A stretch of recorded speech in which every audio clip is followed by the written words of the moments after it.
Сәлеметсіздер бе? Денсаулық білімі жайындағы кеңесімізде бүгін су мен адам денсаулығының қатынасы мәселесіне тоқталамыз. Су қоректік болады дейді сөз жоқ, бірақ судың белгілі қоректік ролы бар екендігін біз түсіну барысында білеміз.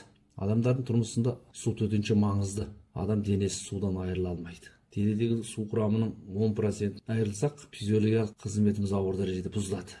Денедегі су құрамының 20% жойылса, адам тез арада өліп кетеді екен. Сау денелі адам тамақ жемесе де су құрамы болса болғаны бір ай өмір сүре береді. Ең ұзақ болғанда 59 күн тіршілік ете алатындығын дәлелдеген. Керісінше сумен қамдамаса, тек тамақ қана жесе, яғни бұл жерде тамақтың құрамындағы суды да шығарып тастаса, адам әдетте 5 күн ғана өмір сүреді екен. 5 күннен кейін өліп қалады. Тіпті ұзақ жасады десең, 17 күн өмір сүре алатындығын дәлелдеген. Міне бұдан судың қоректік атаулыдан да маңызды екендігін көруге болады. Онда судың қоректік құны бар деп қараймыз. Судың адам денесінің құрылымындағы салыстырмасына қарап көрейік. Судың адам денесіндегі салыстырмасында су мен басқа қоректік заттар бірін-бірі сүйеніш еткенде ғана әлемдегі тіршілік өмір сүре алатындығын біз білеміз. Судан айырылып ешқандай тіршілік өмір сүре алмайды. Адам денесі құрамының әдетте 70%-ін су ұстайды. Әдетте әйелдерге қарағанда ерлердің денесіндегі су құрамы біршама көбірек болады екен. Жас адамдарда тіпті де көп болады. Жаңа туған нәрестенің денесіндегі судың құрамы шамамен 70-75%-ін ұстайды екен. Адам денесіндегі ткандардың құрамында судың мөлшері де ұқсамайды. Сүйек пен шеміршекке таралған су сүйек жалпы мөлшерінің 10%-ін ұстайды екен. Майдың құрамындағы су шамамен май жалпы салмағының 20-35%-ін дейін ұстайды екен. Бұлшық еттегі судың таралуы еттің жалпы мөлшерінің 70%-ін ұстайды. Ал қанның құрамындағы қан плазмасында 6-7% қан плазма бөлігі болады. 0,1% айналасында глюкоза мен 0,9% айналасында минералды тұздардан сырт қалған құрамы түгелдей су екен. Шамамен қан плазмасының жалпы мөлшерінің 91-92%-ін су ұстайды деген сөз.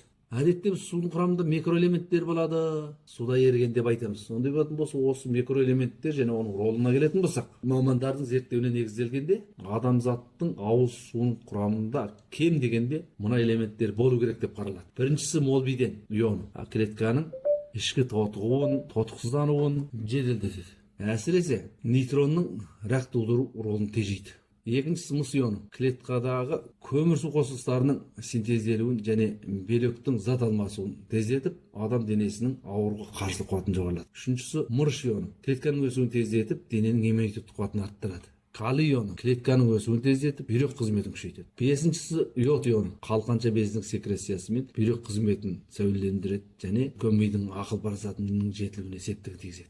Алтыншысы бор ионы, клетка қабығының орнықтылығын ілгерілетіп, ауруға қарсы қуаты мен сперматозоидың өміршеңдігін арттырады. Жетіншісі марганец ионы, амин қышқылының полипептидтену барысын жеделдетіп, тотықтанған ферменттің өміршеңдігін арттырады. Сегізіншісі магний ионы, фосфор мен белок тізбегінің қайта жасалу барысын жеделдетеді. Тоғызыншысы кальций ионы, темір ионымен бірге сүйек клеткасының қалыптасуы мен артуын тездетіп, қарттардың сүйегінің шалаңдануының алдын алады. Бұл судағы минерал заттардың иондарының ролы. Ал енді судың қандай ролы бар? Су адам денесіндегі мөлшері ең көп, ең маңызды құрамдас бөлік. Ол тіршілікті сақтауға, дене клеткаларының сыртқы пішінін сақтауға, әртүрлі дене сұйықтықтарын қалыптастыруға қажет. Жасы кіші болған сайын су құрамы жоғарылап отырады дедік. Іштегі баланың денесіндегі су мөлшері 98% болады екен. Нәрестенің денесіндегі су мөлшері әдетте 75-80%. Адам денесіндегі су дене салмағының 60%-ін ұстайды. Адам дене сұйықтығы мен қан плазмасының 90% су болады. Бұлшық еттің 72% су. Сүйектің өзінде 25% су болады екен. Оны былай қойғанда тістің өзінде 10% су болады дейді. Әдетте организмдердің денесіндегі майдың мөлшері артқан кезде су құрамы төмендеп кетеді екен. Сондықтан әдетте семіздердің денесіндегі су құрамы арықтарға қарағанда біршама азырақ болады. Бұдан сырт суда тағы да мынандай 3 түрлі негізгі рол болады екен. Біріншісі, су дене температурасын теңшейді. Әдетте адам дене температурасы сөз 37 градус төңірегінде сақталу керек. Бұл енді былайша айтқанда жоғары төмен ауытқуы біршама азырақ болады. Енді осыны неме теңшеп тұр дегенде, ол су теңшеп тұр. Өйткені су біршама үлкен меншікті жылу қояды. Ол бүкіл денедегі әрбір клеткаға таралған. Клетканың зат алмасу барысында пайда болған артық жылу мөлшері арқылы тез арада денеден шығарылады. Терілеу сияқты тері беттерінің булану арқылы жылу таратып отырады. Тері 1 литр су шығарса, буландыру арқылы 597,11 калория жылу таратады екен. Энергия таратады, былайшасын айтқанда. Жоғары температуралы ортада күшті әрекет жасағанда тер шығару арқылы көп мөлшердегі жылуды ала кетуге болады. Мысалы, жоғары температурада тер арқылы шығатын су сағатына 1500 миллиметрге жетеді екен. Тердің шығарылу мөлшері теңшелгенде дене температурасы негізінен тұрақтылығын сақтайды. Ал сыртқы ортаның температурасы төмендегенде су біршама үлкен жылу қоры болатындықтан, суда сақталатындықтан дененің температурасында көрнекті толық туылмайды. Мұнан тыс су металлоидтардың ішіндегі ең тамаша жылу өткізгіштік дене. Сондықтан организмнің әрқайсы ткандарының зат алмасу кемшілдігімен, жылу шығару мөлшерінің ұқсамауымен судың жылу өткізу құралы арқылы организм мен ткан мүшелері арасындағы температураның бірдей болуына кепілдік етуге болады. Екіншісі, су жұмсартқышты құрал атқарады. Судың жабысқақтығы әлсіз болатын болса, денедегі глюкоз майдалап зақымдалуды азайтады. Мысалы, көз жасының өз бір түрдегі су ғой. Осы көз жасы көз алмасының айналуы менен ылғалдануына пайдалы. Ал сілекей адам денесіндегі ласық оту сөлімен тамақтың жұтылуына, асқазан ішектегі тамақтардың қорытылуына көмек тиеді. Ал енді жылпылдақ сұйықтық болады буындардың ортасында. Бұл қимылға пайдалы. Жабысқақ сұйықтық болады. Бұл сіңірілген газдың жылу және ылғалдануына көмектеседі. Бұдан тыс су теріні жұмсартады. Мәселен, бетімізге су толықпаймыз деп жатады әйел. Демек, бұл қайтеді? Теріні жұмсартады, жылтырлығын арттырады, серпімділігін сақтайды. Судың тасымалдау ролы да болады. Судың денеде өте үлкен ағысы болады, былайша айтқанда. Ол әртүрлі заттардың жақсы еріткіші. Су бір жағынан ондағы оттегі, қоректік зат, гормон қатарлы ткан клеткаларына жеткізіп, онан соң өнімді қоректік физиологиялық ролын сәулелендіруге мүмкіндік жасайды. Сонымен бірге зат алмасудан шыққан жарақсыз заттарды, зиянды заттарды тыныс алу, тер сұйықтығының булануы және үлкен кіші дәретке отыру қатарлы жолдармен сыртқа шығарып тастайды. Дененің әрқайсы мүшелерінің қалыпты айналуына су кепілдік жасайды. Мұнан тыс су денедегі биохимиялық реакцияның дәнекері. Сонымен бірге судың өзі де денедегі тотықсыздану реакциясына қатынасып, түрлі физиологиялық қимылдар мен биохимиялық реакцияларды жеделдетеді. Су болмаса, адам денесіндегі зат алмасу реакциясының барлығы тоқтап қалады. Ал енді су қаншалық мөлшерде қажет бізге? Яғни судың қажетті мөлшері қанша? Деген мәселеге келсек, әр адамның күнделікті қанша су ішу керек деген мәселе бұл сол адамның жасы, дене салмағы, әрекет мөлшері, сондай-ақ ортасы жасап отырған және температурасы қатарлы қатысты болады. Әдетте ойбай пәленбай су іш деп жатады. Ол бір мөлшер сөз, бірақ судың ішу мөлшерін сіздің жаңағыдай ортаңыз, тіршілігіңіз, жасыңыз, дене салмағыңыз арқылы өзіңіз теңгересіз. Әдетте нәрестелердің әр килограмм дене салмағына күніне 110 мл су қажет екен. Яғни осындай су ішіп тұру керек. Ал енді жасөспірімдердің әр килограмм дене салмағына күніне 40 мл су ішу керек. Ересектердің әр килограмм дене салмағына күніне 40 мл су ішу қажет. Былайша айтқанда, дене салмағы 60 килограмм келетін ересектер күніне 2500 мл су ішу керек. Яғни 2,5 литр. Ойбай, кейбіреулер су көп ішкен жақсы, тіпті 3 келі, 4 келі ішу керек деп жатады. Бұл арттырып жіберу, былайша айтқанда, асыра сілтеу. Сондықтан ол денеде өзіңіздің жаңағы, сіз суықта да тоң боссаңыз да суық іше бересіз бе? Бұтыңызға сергек білесіз. Сондықтан оның да өз орны ғылыми түрде жаңағы мөлшеріне қарай дұрыс пайдалану керек. Ал енді бұл жаңағы ішілетін су қажетті мөлшер. Адам денесіне күнде қанша су сарып етеді? Былайшасын айтқанда, сіз қаншалық су сарып етсеңіз, соншалық су қажет. Адам денесі әр күні қаншалық су сарып етеді деген мәселеге келетін болсақ, мұны кәсіптік күтіну әдісіменен, яғни осының мамандарының есебіменен қарағанда, әдеттегі жағдайда әр күні түрліше тәсілменен су сарып болып отырады екен. Оның мөлшері қалай дегенде, мәселен, тыныс алу арқылы сіз әдетте денеңізден 400 мл суды жоғалтады екенсіз. Көзсіз қысты күндері өте белгілі болып қалады. Дем алған кезде жаңағы шыққан аузымыздан шыққан дем бұл су болып қатып қалады. Демек, бұл су деген сөз шығып отырған. Жаздың көп бетіне бермейді. Ал тер арқылы денемізден әдетте 400-800 мл-ге дейін су шығып кетеді екен. Нәжісіміз арқылы, мәселен, үлкен дәрет, кіші дәрет деген секілді. Әдетте 150 мл су шығады екен. Ал енді кіші дәретіміз арқылы, жаңағы нәжіс арқылы шығатын су. Кіші дәретіміз арқылы әдетте 150 мл су денемізден сыртқа шығарылады. Демек, 1,5 килограмм су кіші дәретпен айдап тастаймыз деген сөз. Ондай болатын болса, қанша су керек? Осы суды қоймай да толықтаймыз десе, онда осыншалық су ішу керек пе? Бірақ ондай емес. Біз әдетте суды жаңағы нәрселерді жейміз, ішеміз суды. Былайша айтқанда, осыларды жаңағы жинап есептегенде, осы судың мөлшері 2,5 литр болады екен. Ондай болатын болса, бір ересек адам былайшасын айтқанда күніне азықтықтағы су бар, жаңағы ішкен су бар, мөлшермен 2,5 литр су ішуге тура келеді деген сөз. Бірақ азықтар арқылы да бізге су келіп жатады. Әдетте біздің денемізге азықтықтар арқылы 800 мл су келеді екен. Ал денемізде тотыққан заттар ыдыраған кезде де су пайда болып жатады. Ол кезде 400 мл су түзіліп отырады екен. Ал андай болатын болса, қалған 1300 мл суды біз азықтықтардан толықтауға тура келеді деген сөз. Демек, осы суда қалай келіп жатыр? Денеміздегі судың келу қайнары қандай дегенде, денеміздегі сусыздануды толықтауда мынадай 3 түрлі жол арқылы толықтаймыз. Біріншісі ауыз су. Су ішеміз. Басқа сусындықтар болады. Достар, жалпы су қайнарының біздің денеміздегі жарымнан астам ұстайды. Одан кейін қатты азықтықтар біз жейді. Осының құрамында су бар деген сөз. Мысалы, біз тамақ жейміз.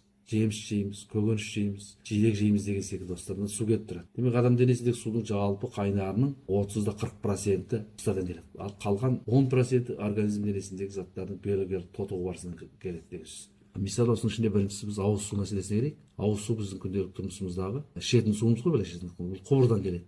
Онан басқа құмырадағы сусындарды ішеміз, су ішеміз, тазартылған суды ішеміз үйдегі. Онан кейін мәселен бұлақтың суын ішеміз, газданған сусын ішеміз, айдалған суды ішеміз. Айдалған су деген неме десе, буландырып алып қайтадан сұйықтыққа айналдырған су ғой. Бұдан сырт біз шай ішеміз, кофе ішеміз, сорып ішеміз, тағы басқа деген секілді сусындықтар ішеміз ғой. Осының барлығы біздің денемізге келетін қажетті су құрамдары. Яғни бұл ауыз су біздің бәшесін түтілешеді. Ал енді азықтықтар да су мәселесі.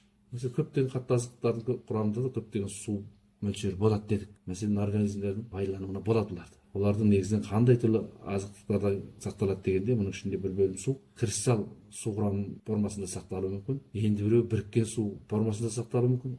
Онда адам денесі сіміреді, былайшасын айтқанда. Бірақ әрқандай азықтықтардың жаңағы су азықтықтардың құрамында сақталатын судың құрамы farklı болады. Мысалы көкөністер менен жаңа жеміс жидектердің құрамында су 80-95%-ге дейін, сүттің құрамында 87-90%-ге дейін, еттің құрамында 60-80%-ге дейін, астықтың құрамында 14-20%-ге дейін су болады. Сондықтан азықтықтардан алынатын су құрамы қабылданғанда азықтықтың түрі, саны, мөлшері деген секілді осыған қарай ол түрліше болып отырады. Ал енді зат алмасудағы су. Былайша айтқанда бұл қоректік заттардың денеде тотығу реакциясынан кейін қалыптасатын су. Мысалы, әр грамм белок бүкілдей тотығып өзгерген кезде, яғни затқа өзгерген кезде 41 мл су шығарады екен. 100 грамм көмір су қосылыстары 55 мл су шығарады екен. 100 грамм майда 107 мл су болады екен. Демек, майдың құрамында да сақталатын су өте біршама көбірек болады организмдердің денесінде. Мәселен, енді осыған көбінде біз айтамыз, түйенің өркеші су сақтайды, түйенің өркеші май қосады. Сондықтан түйе әдетте құрғақшылық, қоңайшылық шөлдей қоймайды. 40 күн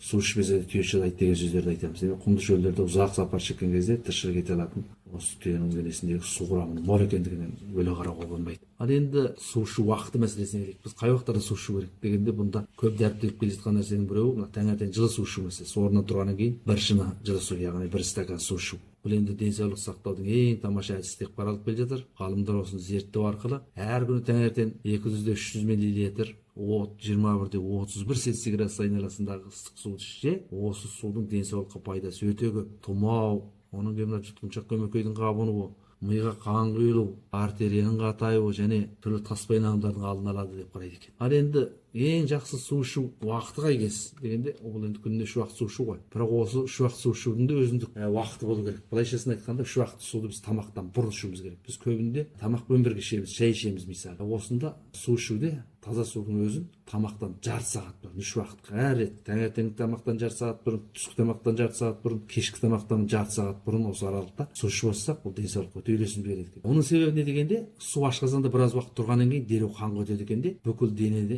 қан айналысын қанды сұйылтып, қанды толықтап, дененің су құрамына болған қажетін қамтамасыз етеді. Сонымен бірге тамақтан бұрын су ішкенде денедегі ас қорыту сөзін жеткілікті бөліп шығарады екен. Өйткені жаңа ашқазаныңыз енді дымданып алды ғой. Осы арқылы тамаққа болған сіздің тәбетіңіз артады. Тамақтан бұрын су ішкен кезде тамақтың жаңа сімірілуіне де пайдасы тиеді. Ал енді тамақпен бірге де су ішеміз. Бұл белгілі мөлшерде су ішеміз. Бұнда сорпа су ішу. Мәселен, бұрын біз кішірек күнімізде үйдегілер біз сорып ішпейміз ғой балалар көбінде. Сонда сендер қасқыр медіңдер, еттерің бәрі жылы жатады, сорып ішіңдер деп сорып балаларға зорлап ішкізіп жатады. Демек, осының үлкен ғылыми заңдылығы бар. Демек, біз тамақпен бірге де белгілі мөлшерде сорпа су ішіп тұруымыз керек. Мейлі ет жейік, я болмаса басқа тамақ жейік, сол кезде су ішуіміз керек, немесе сорып ішуіміз керек деген секілді. Бұл неге пайдасы тиеді дегенде, жаңа біз жеген тамақтарды ерітуге септігі тиеді. Осы арқылы тағамдарды аш ішекте тез сіңіреді екен. Қорытып айтқанда, жаңағы біз таңертең орнымыздан тұрғаннан кейін, түстен бұрын сағат 10-дарда былайшасын айтқанда, және түстен кейінгі сағат 3-терде су ішуіміз керек. Сондай-ақ кешкі сағат 8-де ұйықтардың алдында да су ішсек ең үйлесімді деп қаралады екен. Өйткені неге дегенде, ұйықтайтын кезде қан қойыласады ғой. Су ішкен кезде қанды солғындатады, қанның айнасы тездейді. Қаным кеуіп қалды деген сөз бар қазақта. Осы сөздер өте жақсы айтылған екен ғой. Оның кейін таңдайды жібітіп алу деген бір сөз бар. Демек, су ішкен кезде адамның мына таңдайы, көмекейі жібіп, жұмсарып, тамақтың ішкен кездегі сырықтану, майда болуға өте пайдасы тиеді екен. Ал енді су ішкен кезде біз нелерге көңіл бөлу керек? Біріншісі, су ішкен кезде біз өте албарында болған кезде су ішпеуіміз керек. Өте тоңып кеткен кезде, қатты тоңып кеткен кезде су ішпеуіміз керек. Өте шөлдеп, қанымыз кеуіп кеткенде дереу суды салқылдатып іше салмауымыз керек. Белгілі демалып су ішу керек. Мен кішірек күнімде бір ауылда бір кісі бар еді, үлкен кісі. Сол кісі атпен бір жақтан жүріп келген кезде, келе қалған кезде дәріп шай құяды ғой. Сонда ол кісі ішпейді, отырады бір жарты сағаттай. Шай ішіңіз, ой ішіңіз шайыңызды, ой мен су алайын дейді да осы кісі. Сонда бұл суға не істеп біз күретінбіз. Сөйтсек бұл денені демалдырып алу керек. Сондықтан су ішкен кезде де осындай демалысқа және орнықтылыққа, көңіл күйге өте көңіл бөлу керек. Ал енді су ішкен кезде біз шикі суды ішуге болмайды. Неге шикі суды ішуге болмайды дегенде біз әзір су тазарту мәселесін айтып отырмыз. Шикі судың құрамында көптеген бактериялар мен құрт жұмыртқалар болады. Олар ішкеннен кейін қайтеді, түрлі ауруларға шалдықтырады. Сондықтан суды қайнатып ішу. Ал шикі суды біз сүзіп ішуіміз. Мәселен, осы күнде отбасыларына неге су тазартқыш орнату керек болды? Өйткені жаңағы су жолда былғанады деген мәселелерді көбірек айтып жатырмыз. Бұл су трубаларында, су сақтайтын көлшіктерде және су сақтайтын құбырларда былғанып кетеді. Екіншісі мына көп қайнаған сулар, әсіресе пар қазандарда қайнаған сулар. Немесе әлгі бір нәрсені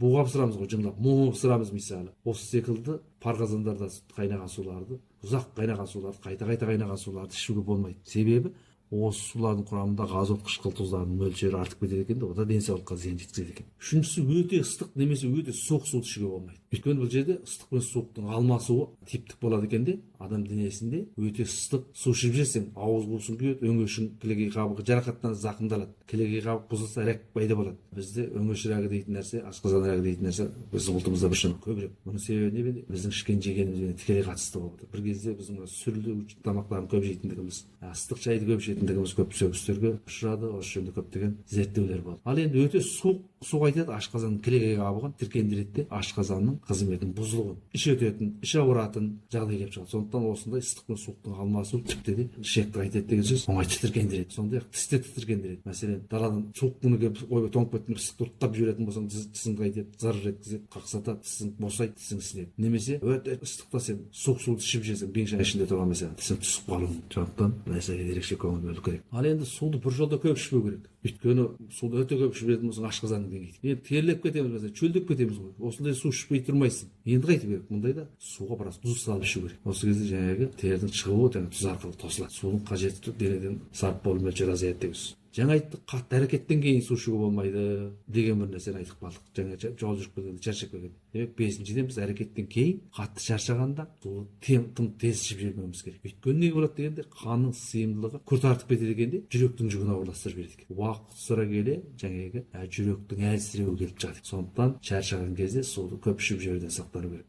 Жүрек ауруы барлар суды тым тез ішпеуі, алдымен баға жаңада айттық, таңдайыңды жібітіп, яғни жұтқыншақ көмекейіңді жұмсартып, онан соң суды азырақ-азырақтан ішу керек. Алдыншысы, тамақтың алды артында суды өте көп ішпеу керек. Мәселен, суды ішкен кезде тамақтың алдында ішу керек дедік, жарты сағат бұрын ішу керек. Ал енді тамақты ішіп алғаннан кейін біз тағы да көп су ішіп қоямыз. Тамағың арқата келсін, шай ішің деп, сорып ішіп алғаннан кейін шай ішің деп жазамыз. Бұл да дұрыс емес. Өйткені неге? Бұл асқазан сөлін солғындатып жібереді екен дағы. Асқазан мен ішектің жүгін ауырластырып, асқа тәбет пен азық қорытылуына үлкен нұқсан жеткізеді. Ал енді бағана бір сөз айтып қалды, ұйықтардың алдында су ішу керек дегенді айтты. Бірақ бұл жерде ол шексіз көп су ішу емес. Сондықтан ұйықтауға барғалы тұрғанда су ішпеу керек. Ұйықтаудың алдында су ішу керек, жарты сағат бұрын. Оны көп ішпеу керек. Көп ішілетін болса, онда сен қайта дәретке барасың ғой. Есеп саның артып кетеді. Ұйқыңның сапасын бұзып аласың. Сондықтан су ішу жөніндегі, судың біздің денсаулығымызға қатынасы жөніндегі ғылыми мәселелерді, қағидаларды білу керек. Сабағымыз осыраға дейін. Сау саламатта болыңыздар.